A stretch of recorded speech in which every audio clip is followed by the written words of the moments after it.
تو مطلب یہ ہے کہ ایسا نہیں خوب جانا ہے کہ تو نعمتوں کو تو یاد رکھو اور نعمتیں دینے والے کو بھول جاؤ۔ اسی کو تو قرآن نے قنوط کہا ہے، ان الانسان لربہ لکنود، کہ بے شک انسان اپنے رب کا بڑا ناشکرا ہے، یعنی قنوط کا مطلب یہ ہے کہ وہ جو نعمت کو تو یاد رکھتا ہے لیکن نعمت دینے والے کو بھول جاتا ہے، نعمت سے تو لطف اٹھاتا ہے لیکن نعمت دینے والے لطیف کو بھول جاتا ہے۔ نام تو عبد اللطیف ہے لیکن عبد اللطف بنا ہوا ہے، نام عبد اللطیف ہے کہ لطیف کا بندہ ہے، جب لطف اٹھاتا ہے کھانے پینے سے، سونے جاگنے سے، اس لطیف کو یاد نہیں کرتا۔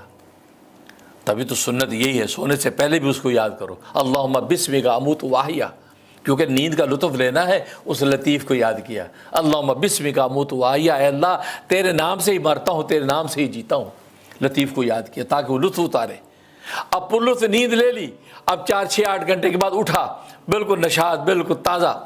تو اٹھتے اس لطیف کو یاد کرو جسے یہ نعمت دی، فوراً کہہ دو الحمدللہ الذی احیانا بعد ما اماتنا والیہ النشور، تمام تعریفیں اس اللہ کے لیے ہیں جس نے ہمیں جب مارنے کے بعد زندہ کر دیا۔ ہم تو جو سو گئے ایسے جیسے مر گئے، کیونکہ یہ نیند وہ موت کی بہن ہے، تو گویا کہ موت کا شعبہ ایسے گویا کہ مر گئے، تو وہ اللہ نے ہمیں دوبارہ زندہ کر دیا، وَإِلَيْهِ النُّشُورُ، بالکل اسی طریقے سے حقیقی موت جب ہم پہ طاری ہو جائے گی اس وقت بھی پھر دوبارہ اٹھ کے اس کے سامنے پیش ہو جائیں گے، وَإِلَيْهِ النُّشُورُ۔ اب دیکھو قدم قدم پہ لطیف کو یاد کر رہے ہیں، کھانا کھانے سے پہلے فوراً لطیف کو یاد کر لو، بسم اللہ وعلی برکت اللہ تعالی، اس اللہ کے نام سے شروع کرتا ہوں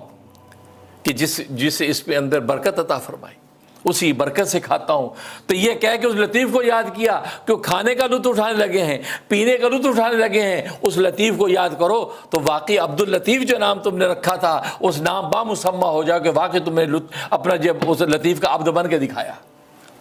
اور جب کھا لیا لطف ملا، بعد میں کہہ دیا الحمدللہ الذی اطعمنا وسقانا وجعلنا من المسلمین، اس کے بعد دعا کے لیے تمام تعریف اس اللہ کے لیے ہیں جسے ہم نے کھلایا ہے، جسے ہمیں پلایا ہے، جسے ہمیں مسلمان بنایا۔ اور ایک روایت میں آتا وجعلنا مسلمین، جسے ہمیں مسلمان بنایا۔ تو کہنے کا مقصد یہ ہے، تو دیکھو لطیف کو قدم قدم پہ یاد کر رکھا ہے، تو یہی نبی کریم صلی اللہ علیہ وسلم نے سنتیں بتا دی کہ یہ جو دنیا کی سعادت ہے ان کو جب حاصل کرو تو اس بس لطیف کو یاد کرو، اس لیے کہ اس لطیف نے تو سامان سعادت تمہیں عطا کی ہے۔